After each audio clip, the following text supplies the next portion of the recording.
Yo, mayong adlaw sa tanan. This is Don Carlo of Arma Musika. Manong entry sa Bisa Rap Artist 16 Bars Challenge. Ang topic ay bili sa kwarta. 7,200 reppin. Yeah. Listen.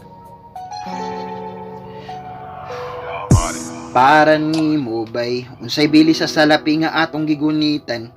Kung kini ang hinungdan sa gubot nga nasinati sa atong kalibutan. Kingharian, batok kingharian, nasud batok nasud dili na ba ni mapugngan.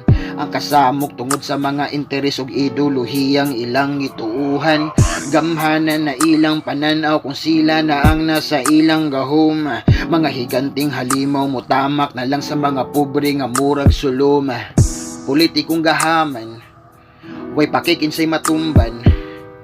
Bahala bug magutman basta ang iyang bulsa mo'y masudlan. Mga buta bungol sa realidad nga way kwartang madala pagwaon kang igad. Dili pasaporte sa langit mga bahadiyo gamit nga di kantidad.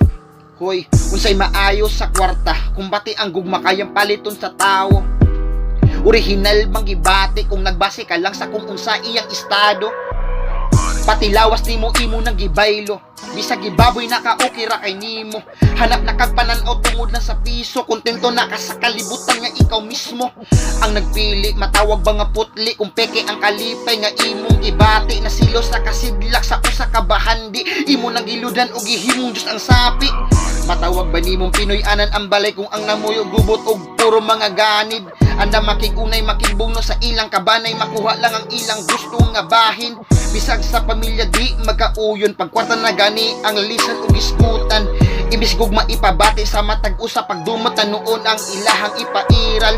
Kini ang tinuod nga kalibutan. Gihubuan nako ang kamatuuran. Karon pangutan unti ka igsoon unsay bili sa salapi nga atong gigunitan. Peace out, daghang salamat.